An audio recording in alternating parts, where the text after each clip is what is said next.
Un saludo, mis queridos hermanos, en el nombre de nuestro Señor Jesucristo.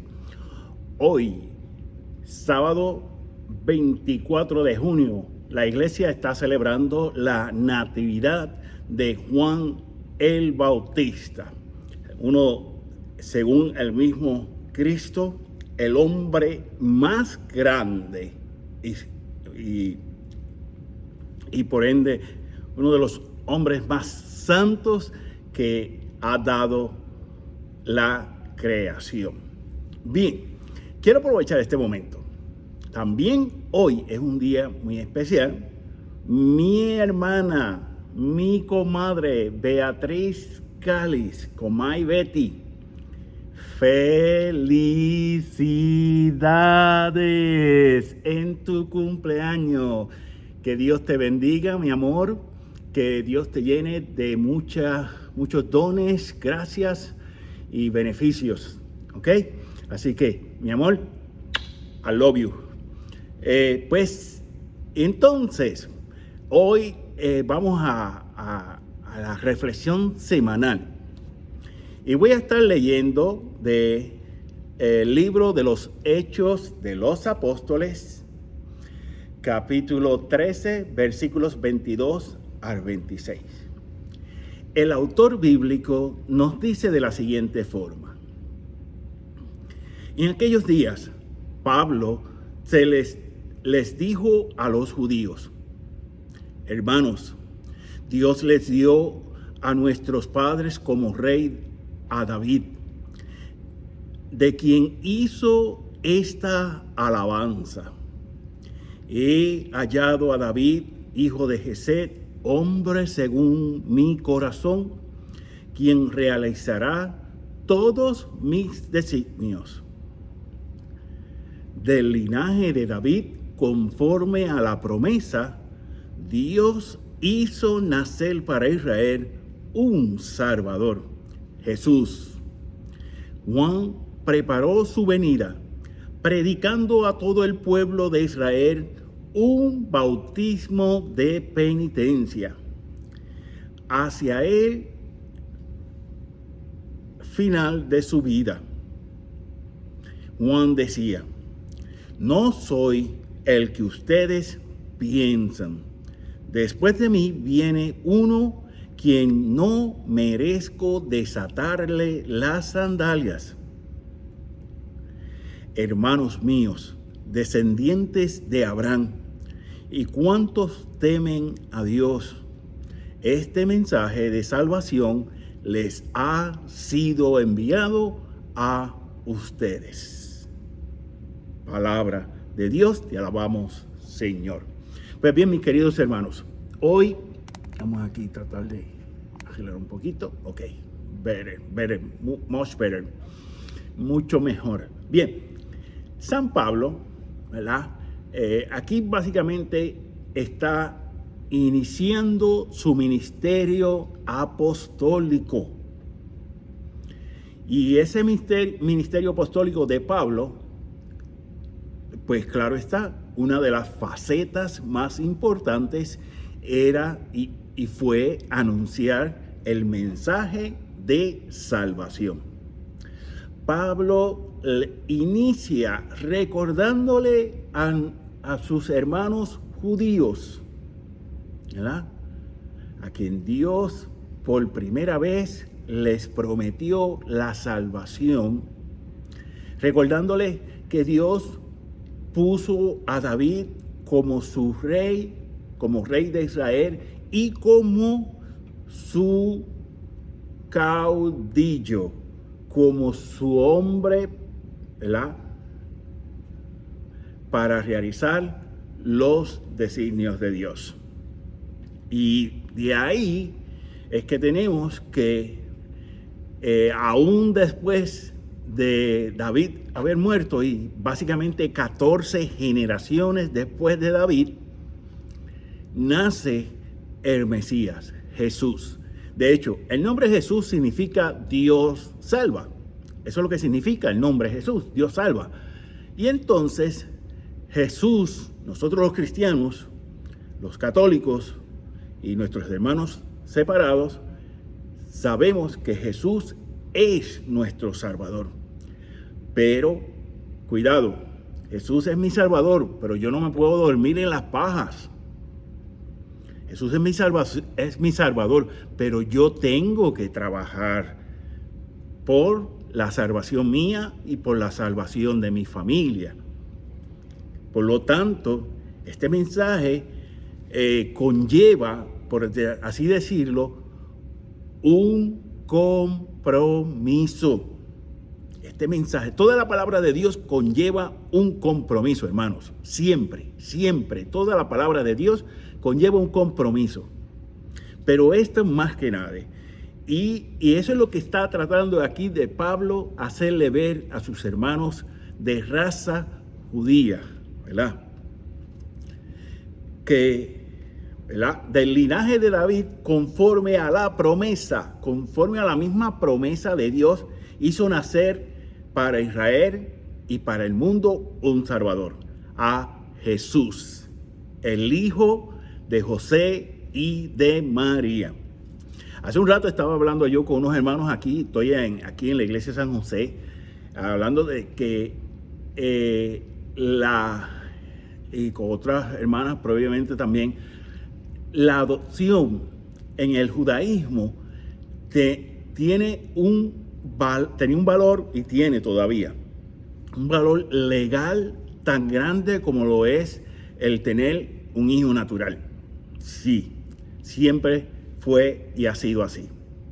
Entonces, por eso es que cuando Jesús está en Nazaret, en la sinagoga, en una de las ocasiones, vamos a ver que la gente de Nazaret va a decir, ¿pero acaso este no es Jesús, el hijo de José y María? ¿Por qué? Porque ellos sabían el valor que tenía la adopción legalmente hablando dentro de la legalidad de la ley mosaica para el pueblo de Israel. Entonces, vemos cómo Pablo dice, envió a un hombre a iniciar su camino, por decirlo así, ¿verdad?, predicando a todo el pueblo de Israel un bautismo de penitencia. Hay mucha gente que me pregunta, hermanos, ¿y ese bautismo de Juan no es el mismo del cristiano, no es el mismo de Jesucristo? No, ninguno de los tres es lo mismo, pero tienen una conexión bien importante, la salvación y la redención. Vamos a ver, el bautismo de penitencia, ¿verdad?, el bautismo donde el pueblo de Israel, la gente del pueblo de Israel, la gente judía, básicamente, y la tribu de Benjamín, que estaban también ahí en ese entonces, convivían juntos, se fueron, reconocían su vida y que querían y esperaban como Anahuín. Recordemos, este apostolado se llama el apostolado católico Anahuín. La palabra Anahuín significa los pobres del Señor, los pobres del Señor. Pero eran esos pobres humildes, como dice las bienaventuranzas, los pobres en el espíritu, que se dedicaban a la caridad fraterna y con esa esperanza y esa fe de la espera del Mesías. Entonces, con esa misma esperanza y esa misma fe, mis queridos hermanos, usted y yo estamos llamados a proclamar al Mesías, a proclamar la salvación que nos da este Mesías, Jesús de Nazaret, ¿verdad? Y le llamamos Jesús de Nazaret porque vivió la mayoría de su tiempo terrenal en Nazaret. Yo tuve la oportunidad en el 2009 de ir a Nazaret y a Tierra Santa y vi cómo más o menos se estaban construidas las casas pequeñas, muy humildes, en ese entonces del tiempo de Jesús. Y eso me daba, por así decirlo, una idea un poquito más clara de esos anahuín, esos pobres de Yahvé que esperaban al Mesías en ese entonces, ¿verdad?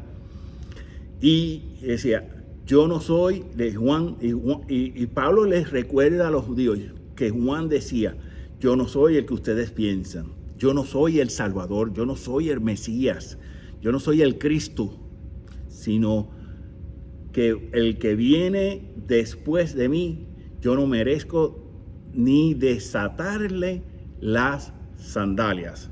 En el Caribe le llamamos las chancletas, una chancla. Muchos que no me dieron con chancleta por cuando no me portaba bien. Esa es otra cosa. Mis hermanos caribeños me van a entender. ¿Ok? Las chanclas, las sandalias.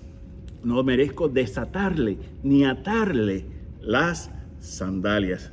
Y hermanos, y concluye, y hermanos míos, descendientes de Abraham y cuantos temen a Dios. Vemos ese don del temor de Dios. El temor de Dios no es miedo a Dios, no, es el temor, es el no querer ofender a Dios. Y aún así caemos, y por ese mismo temor le pedimos perdón a Dios. Y vamos, los católicos que queremos seguir como lo que enseña la Iglesia Católica, y vamos a recibir el sacramento de la reconciliación. ¿Ok? Y por eso, y cuanto le temen a Dios, este mensaje de salvación le ha sido enviados a ustedes. Aquí hay algo bien importante. Yo siempre he recalcado que no podemos entender la palabra de Dios con nuestra mentalidad moderna, pero la palabra de Dios se adapta a nuestra mentalidad moderna, ¿verdad? Y hay cosas que son permanentes, hay cosas que no son, por así decirlo, transitorias, o no son, se me fue la palabra que estaba tratando de... no son relativas. No son relativas. Hermano, lo que es pecado es pecado. El pecado es pecado. No queramos adornarlo, no, porque si mira que el hermanito, que sí. No, el pecado es pecado. Y si yo cometo un pecado, sea el que sea, mi conciencia recta me lo va a decir. Pero mi conciencia tiene que estar recta, educada. Entonces yo reconozco, y por eso voy donde el presbítero de la iglesia, el sacerdote, y le digo, Padre, necesito el sacramento de la reconciliación, el perdón de Dios. Y con eso, créame, que yo lo he sentido espiritualmente hablando, en todo el sentido de la palabra. Yo me he sentido que, primero, estaba tan lleno de pecado que me he vaciado de cierta forma, espiritualmente hablado, y que me ha llenado en la totalidad con los dones de Dios, con la gracia de Dios. Yo lo he sentido, yo lo vivo y lo seguiré viviendo, primero Dios, ¿verdad? Y yo te invito a ti, querido hermano y hermana, que también vivamos esta experiencia de la vida cristiana, tal como Cristo nos los pidió, tal como se lo dio a la iglesia, la única iglesia que Él fundó, hermanos, la única iglesia que Él fundó. ¿Ok? Un hermano me preguntaba, ¿y cómo tú sabes que la iglesia católica es la que Cristo fundó? Fácil, la palabra de Dios me lo dice. Al final del Evangelio, que vayan a todos los pueblos y que se bauticen en el nombre del Padre, del Hijo y del Espíritu Santo. Y le digo, ¿tu iglesia bautiza en el nombre del Padre, del Hijo y del Espíritu Santo? Posiblemente sí, pero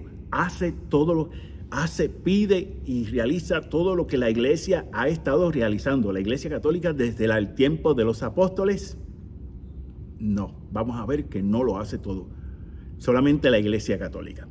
Mis queridos hermanos, les quiero dar las gracias. Llevaba buen tiempo sin poder grabar videos, así ya un poco más de 2 semanas. Pero aquí estamos, primero Dios, claro que sí, aquí estamos.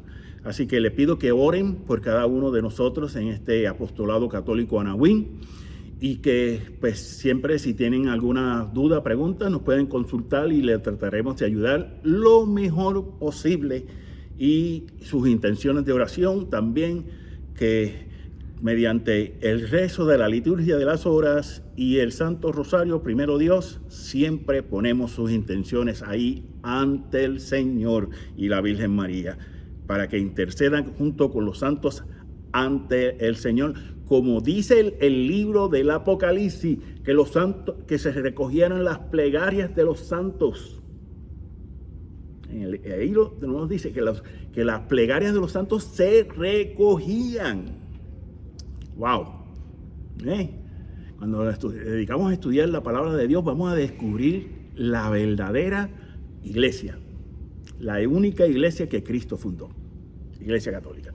Mis queridos, mi gente, con mucha humildad, les pido que oren por este pecador, por este servidor, su servidor, para que poder seguir realizando este apostolado ante todos ustedes.